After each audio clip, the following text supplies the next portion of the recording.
ఇటు తల్లిదండ్రులు దూరం చేసి నా కడుపు నేను కాల్చుకుని ఏదో చేయాలి అన్న ఉద్దేశంతో ఈ మధ్యకాలంలో కొంతమంది చేస్తున్నారేమో తప్ప మాకేమి సరదా ఎక్కువ మా కమ్యూనిటీ వాళ్ళకి ఏదో ఇదైపోయి అయితే ఖచ్చితంగా చేయరు. ఒక మంచి ఉపాధి ఇవ్వండి, ఎందుకు చేసుకుంటారు? చేసుకోరు.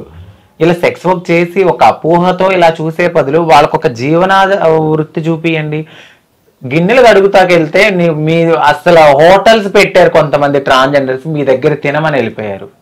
దానికి పనికిరం మేము. మాకు మేము సొంతగా వృత్తి చేసి కూరగాయలు అమ్ముకుంటే దగ్గర కొనకూడదని చెప్పి పక్కన కొన్న వాళ్ళు ఎంతో మంది బాధపడిన ట్రాన్స్జెండర్స్ ఉన్నారు.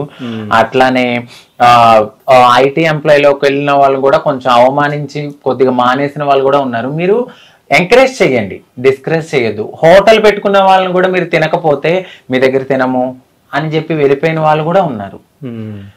అలాగే నైట్ పూట నుంచుంటే మాత్రం వస్తారు. అంటే మీరే కదా మమ్మల్ని అలా ప్రోత్సహిస్తున్నారు. అదే మీరు నార్మల్ గా వీళ్ళు ఏదో వృత్తి చేసుకుంటున్నారు, కడుపు నిండా అన్నం పెడుతున్నారని అలాంటివి కూడా ఎంకరేజ్ చేస్తుంటే అవి రావేమో. అయితే ఇంకోటి నేను ఒకటి చెప్తాను, ఒకవేళ మా వాళ్ళు ఆ వృత్తి చేసిన మాకన్నా ముందు నోరు తెరిస్తే పలానా అబ్బాయి బయటకు వచ్చారు అనుకుంటే ఎన్ని కాపురాలు కూలిపోతాయి. అవి కూడా కడుపులో పెట్టుకుని వచ్చిన వాళ్ళకు ఏదైతే వచ్చారో ఆ పని చూసుకుని వదిలేస్తారు అంతే తప్ప వాళ్ళ జోలికి వెళ్ళరు, ఏమీ చెయ్యరు. కానీ ఇది ఒకటి అడగాలి, నేను ఇట్లాగే విన్నా న్యూస్లో. అంటే మీరు ఒకవేళ నిల్చున్నప్పుడు అంటే ట్రాన్స్జెండర్స్ నిజంగా లాయర్స్, డాక్టర్స్, పెద్ద పెద్ద వాళ్ళు వస్తారంట, అంటే పొలిటికల్ లీడర్స్ అట్లా, నిజమేనా అదంతా? అవును, వస్తారండి. ఓకే. ఎందుకంటే నేను ఈ కమ్యూనిటీలో ఉన్నాను కాబట్టి నేను మాట్లాడుతున్నాను. ఇప్పుడు చెప్పినంత మాత్రాన నేను నెగిటివిటీ స్ప్రెడ్ అవుతుందని నేను అస్సలు అనుకోను. ఎందుకంటే నాకు తెలుసు కాబట్టి. ఇప్పుడు నేను పెళ్లి చేసుకున్నాను, ఒక పద్ధతిగా ఇక్కడ కూర్చున్నాను అయి ఉండొచ్చు, కానీ నేను నా కమ్యూనిటీ అనేసరికి నేను ముందుకు వెళ్తాను, మాట్లాడతా వాళ్ళ కోసం. అది మా ఆయనకి కూడా తెలుసు. సో నేను మాట్లాడతాను వాళ్ళ కోసం, ఖచ్చితంగా నేను పోరాడతాను. ఎందుకు రారు? ఎంతో మంది యాక్టర్స్ వాళ్ళకి ఏది నచ్చొచ్చారు, వాళ్ళకి ఏదో నచ్చొచ్చారు, కానీ వాళ్ళ గురించి మేము బయట చెప్తే ఎన్ని కాపురాలు కూరిపోతాయి. ఎంతసేపు వీళ్ళే చేశారు వీళ్ళే చేశారు. మీరు ఎందుకు వెళ్తున్నారయ్యా? వెళ్ళకండి. మీరు ఎందుకు వెళ్తున్నారు? వెళ్ళొద్దు. నుంచిన వాళ్ళే వెళ్ళిపోతారు. మీరు వెళ్తున్నారంటే మీరు అప్పుడు మరి అలాంటప్పుడు వాళ్ళు ఎందుకు వెళ్తున్నారు? నుంచున్నారేమో అనుకుని వదిలేయచ్చుగా. దీంట్లో 2 రకాలు ఉన్నాయి. ఇప్పుడు నేను నార్మల్గా నడుచుకుంటూ 12ంటికి నేను నడుచుకుంటూ వచ్చినా నేను అదే అనుకుని నన్ను కూడా ఆపిన వాళ్ళు ఉంటారు. అలా కాకుండా కడుపు కోతకి వెళ్ళి నుంచున్న వాళ్ళు కూడా అలాగే అనుకుంటారు. మరి వచ్చి మీరు ఎలా వస్తున్నారు? పెళ్లిళ్ళు చేసుకుని మీరే హ్యాపీగా ఉండండి. వాళ్ళు ఎంతమంది ఆడపిల్లల జీవితంలో మరి మోసం చేస్తున్నారు? సెక్స్ వర్క్ మాత్రం మమ్మల్ని అలా చూస్తారు అంతే. అది కరెక్ట్ కాదు. మీరు ఎంకరేజ్ చేయకండి. ఫస్ట్ నుంచిన వాళ్ళే వెళ్ళిపోతారు. ఏం అవ్వట్లేదని వేరే ఆధారం చూసుకుంటారేమో. లాజిక్ గా ఆలోచిస్తే అది కరెక్టే కదా. సో అంటే మీ డ్రీమ్ ఏంది? మీరు ఏం చేయాలనుకుంటున్నారు? ఏమైనా ట్రస్ట్ గానీ ఏమైనా పెట్టాలనుకుంటున్నారా? ఫస్ట్ అయితే నేను, మా వారు, మా పిల్లలు, మా ఫ్యామిలీ మేము కొంచెం సెటిల్ అయ్యాక ఈ యూట్యూబ్ మీదనే నాకు ట్రస్ట్ పెట్టాలన్నంత లేదు, కానీ నాకు తోచిన దాంట్లో ఎవరో కొంతమందికి హెల్ప్ చేసుకుంటాను. సో అంటే నేను మీ దగ్గరికి వచ్చా, నేను 1 వీక్ బ్యాక్ నేను ఒకరిని ఫోటో తీయడం జరిగింది. సో మీ రాజుగారు సో మాదాపూర్లో ఒక పబ్బులో ఒక అమ్మాయితో నాకు కనిపించారు. సో ఆ ఫోటో మీకు చూపిస్తా. సో మీ రియాక్షన్ ఎట్లుంటుంది? ఏముంది, సరదాగా మా వారు అలాగే ఏమి ఉండదు. ఆయన పబ్బుకి ఏమి వెళ్ళరే నాకు చెప్పకుండా. ఓకే. రియాక్షన్ ఏమి ఉండదు అసలు. దాని హ్యాపీయా మీకు? హ్యాపీ అని ఏమి లేదు, కానీ అస్సలు జరగదు. జరిగితే 110% బల్లగుద్ది చెప్తున్నాను. మా వారు నేను లేకుండా పబ్బుకి అంతే వెళ్ళడు. ఓకే. అసలు చూడను కూడా. అది ఏదో మీరు మాఫీ చేశారేమో అనుకుంటా నేను. ఓహో, మేము మార్ఫింగ్ చేసి చూపిస్తామా? ఓకే. అంటే మీరు మీ పిచ్చి నమ్మకం అనుకుంటా. ఐ థింక్ అది నాకు మా ఆయన మీద ఉన్న దృఢమైన నమ్మకం. ఎందుకు అనుకోరు? ఓకే. సో చూపిస్తే చూపియండి. మీ ఆయన్ని అడగండి ఒకసారి, వెళ్ళి రాలేదా? చూపించండి, చూస్తా. ఇంపాసిబుల్. ఆ రోజు మీరు నాకు దొరకలే ఫోటోకి, లేకుంటే ఆ రోజు ఫోటో తీస్తుండే. మా వారు పబ్బకి వెళ్ళిన మాట అయితే వాస్తవం. నాకు చెప్పే వెళ్ళారు. అది ఎప్పుడు అంటే నేను ఒక డ్రింక్ చేయాలన్నా అక్కడ పర్మిషన్ ఉండాలి. ఈయనను మా తమ్ముడు ఇద్దరు కలిసి వెళ్ళారు. సరే పబ్బకే తెలియరు కదా. అది ఎప్పుడు మీరు ఎప్పుడు చూసారు? ఎప్పుడో ఒకప్పుడు వెళ్ళారు. ఎప్పుడు డేట్ పబ్బు చెప్పండి. మేము కలిసి వెళ్తాం మాక్సిమం. యాక్చువల్లీ మేము ఎక్కడికి వెళ్ళినా కూడా చెప్పనా కలిసే వెళ్తాం. నాకు పెళ్ళైన తర్వాత నేను ఒంటరిగా ఇప్పుడు పెళ్లికి ముందు వెళ్ళాను కానీ ఒక్కడిని ఫ్రెండ్స్ తో, బట్ పెళ్ళైన తర్వాత నేను ఎప్పుడు వెళ్ళలేదు. మా వారు వేరే అమ్మాయితో దిగారు అంటే అసలు ఇంపాసిబుల్. సరే నేను ఇప్పుడు ఒక క్వశ్చన్ అడుగుతా, మీరు నిజం చెప్పాలి. సో ఇప్పుడు వీళ్ళ కమ్యూనిటీ వాళ్ళు వస్తారు కదా, సో వచ్చినప్పుడు ఎవరన్నా అంకిత గారు లేనప్పుడు వాళ్ళు మిమ్మల్ని ఎవరన్నా ఫ్లడ్ చేసిర్రా? నిజం చెప్పండి. నేను చూడనండి ఫస్ట్ ఆఫ్ ఆల్. ఓకే, నేను చూడను. ఓకే. ఒకవేళ ఎవరన్నా డిఫరెంట్ గా చూసినప్పుడు మీరు అంకిత గారికి చెప్తారా? చెప్పారండి. చెప్పారా? సో గెలికిరా? అది బయట ఇంట్లో కాదు బయట పార్టీస్కి వెళ్ళినప్పుడు ఈయన చూసేవారు. అంటే కొంతమంది మంచి వాళ్ళు ఉన్నట్టే చెడ్డ వాళ్ళు కూడా ఉంటారు. ఇది ఏదో చేద్దాము, దీనికి మంచి మొగుడు ఎందుకు అనుకుని చేసిన వాళ్ళు ఉన్నారు. కానీ ఎక్టీజీ నేను అసలు పట్టించుకోను అలాంటి. ఈ చెవితో ఇంటి ఆ చెవితో వదిలేస్తా. ఆయనే వచ్చి చెప్తారు, చూడు ఇలాగా అలాగా నేను రాను, నిన్ను తీసుకెళ్లి దింపేసి వస్తాను అని అంటారు. ఆయనకి ఫస్ట్ ఆఫ్ ఆల్ ఆయన పార్టీస్కి రారు. అలా అని చెప్పి నన్ను ఒక్కదాన్నే పంపరు. 2 hours ఉన్నా 3 hours ఉన్నా పాపం ఆయన కారులోనే కూర్చుంటారు. నేనే ఇంకా రండి రండి పైకి అంట. ఎందుకంటే నాకున్న నమ్మకం అది. ఎదుటి వాళ్ళు వాళ్ళకు ఉన్న నమ్మకాన్ని కోల్పోతున్నారు మా వారి దగ్గర, అంతే. నేనైతే అదే అంట, మేము దేని కొనుకెళ్ళాము దానికే చూడాలి.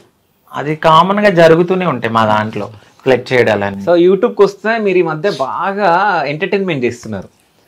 సో అంటే మీరు సంథింగ్ డిఫరెంట్ గా క్రియేట్ చేస్తున్నారు మీరు కంటెంట్, అవునా? సో బాంబ్ వేయడం కానీ సంథింగ్ ఏదో క్రియేట్ చేస్తున్నారు. అవును. సో ఈ కంటెంట్ అంతా ఎవరు క్రియేట్ చేస్తున్నారు?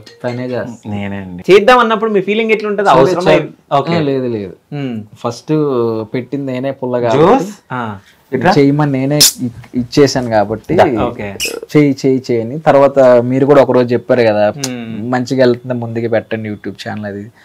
సో ఎందుకు నేను వద్దంటే చెయ్యి, నీకు ఏది నచ్చితే చెయ్యి అంట. బాగుంది అనిపిస్తే చెయ్యి, ఏముంది దాని యూస్ వస్తే వచ్చినా లేదంటే లేదు. నీకు ఇది అనిపించింది చేసుకుంటా పో, ఏముండదు. కానీ మీరు నిజాయితీ గలవారు అని చెప్పేసి నాకు బాగా అర్థమైంది. ఎందుకంటే ఎవరైనా కానీ అంటే ప్రీవియస్ నేను వేరే ఛానల్లో వీళ్ళది ఇంటర్వ్యూ చేసిన, ఇది సెకండ్ టైం అనమాట. సో ఏంటంటే అప్పుడు నేను చెప్పిన ఉంటే, అంటే ఇప్పుడు మీది బాగా ట్రెండింగ్ లో ఉన్నారు. ఫస్ట్ టైం అంటే ఒక యువకుడు ట్రాన్స్జెండర్ ని పెళ్లి చేసుకోవడం ఇది బాగా ట్రెండ్ అవుతుంది. సో ఈ టైంలో మీరు యూట్యూబ్ ఛానల్ పెట్టుకుంటే మీకు బాగుంటుంది అని చెప్పి జస్ట్ నేను సజెషన్ ఇవ్వడం జరిగింది. సో అది ఇప్పటికే వాళ్ళు గుర్తుపెట్టుకుని మీరు అన్నందుకే స్టార్ట్ చేసాము అని అన్నారు చూడండి, అది నేను చాలా హ్యాపీగా ఫీల్ అవుతున్నాను. ఎందుకంటే అది చెప్పుకోవడం మీరు చెప్పారు కదా ఆ రోజు, దానికి తోడైంది కొంచెం హార్డ్ వర్క్ ఉంది చాలా. అంటే నేను చెప్పడం మాత్రమే, అంటే మీరు పెట్టకపోయినా, అంటే నాకు ఎందుకు అనిపించింది అంటే నా ఇంటర్వ్యూ తర్వాత బాగా వెళ్ళింది, అది చాలా వ్యూస్ వెళ్ళింది, ఎఫ్బీలో కానీ చాలా వెళ్ళింది. సో అప్పుడు నాకు అనిపించింది అనమాట, సో వీళ్ళు ట్రెండింగ్ లో ఉన్నారు, పెట్టుకోమంటే కొంచెం బెటర్ ఉంటుంది వాళ్ళకి అన్నట్టు ఏదో చిన్న సజెషన్ నేను ఇవ్వడం జరిగింది. కానీ వీళ్ళు అది గుర్తుపెట్టుకొని మళ్ళీ నేను ఇంటర్వ్యూ ఎవ్వరికి ఇవ్వలేరు, మళ్ళీ ఇంటర్వ్యూస్ ఎవ్వరికి ఇవ్వలేదు. మళ్ళీ నేను అడిగినందుకు సరే శివ గారు మీకు ఇస్తామని చెప్పి మీరు మమ్మల్ని యూట్యూబ్ పెట్టుకోమని సజెషన్ ఇచ్చారు కాబట్టి మీకు ఇంటర్వ్యూ ఇస్తామని చెప్పేసి మళ్ళీ చెప్పడం జరిగింది. So thank you so much. ఎందుకంటే మీరు గొప్పగా మళ్ళీ నా గురించి చెప్పినందుకు నేను హ్యాపీగా ఫీల్ అవుతున్నా. ఖచ్చితంగా చెప్పాలి కదా అన్నమాట అది. సో ఇట్లాగే మీరు అంచెలంచెలుగా ఇంకా ఎదగాలి, మీరు ఇంకా విల్లాస్ కట్టాలి అని చెప్పేసి, అంటే ఇప్పుడు మీ అమ్మగారి గురించి కడుతున్నారు విల్లా, దాని తర్వాత మళ్ళీ మా వారికి కూడా పైన మినీ బార్ ఏర్పాటు చేశాము. పైన ఏ పైన? మా ఇంటి పైన అక్కడ. ఓకే. 3rd floor లో మినీ బార్ కడుతున్నాము. ఫ్యామిలీ అంతా గ్యాదర్ అయ్యి సరదాగా ఉండడానికి. గెస్ట్ రూమ్స్ 2, కిందేమో మా అమ్మగారు, కింద రెంట్ కన్నట్టు.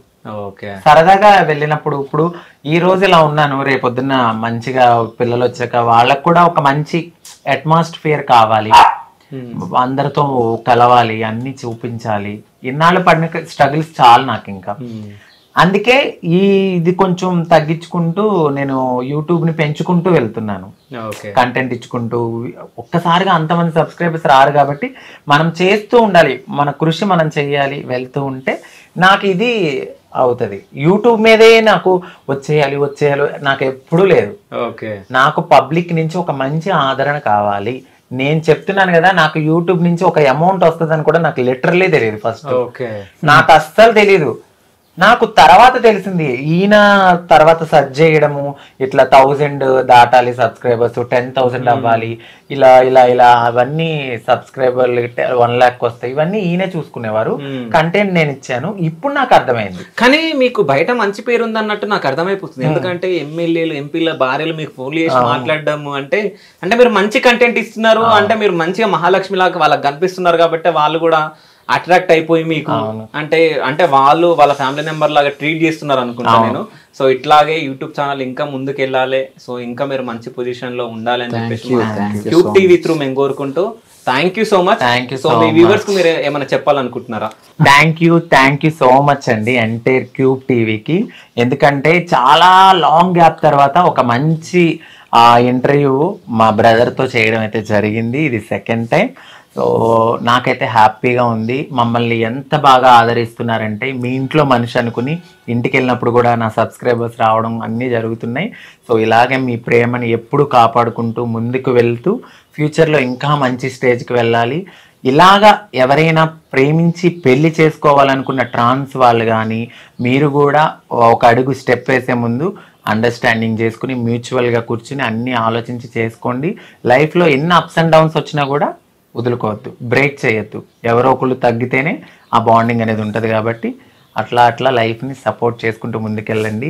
ఈరోజు ఇక్కడ వరకు ఈ ఛానల్ క్యూబ్ టీవీ వచ్చినందుకు మాకు చాలా హ్యాపీగా ఉంది. మీకున్న ఈ చిన్న టైంని మా కోసం కేటాయించినందుకు ఎంటైర్ క్యూబ్ టీవీకి ధన్యవాదాలు. ఇలాగే మీరు ఇంకా ముందుకెళ్ళి మంచి ఇంటర్వ్యూస్ చేయాలి అని మనస్ఫూర్తి కోరుకుంటూ thank you so much. So thank you so much అండి. Thank you.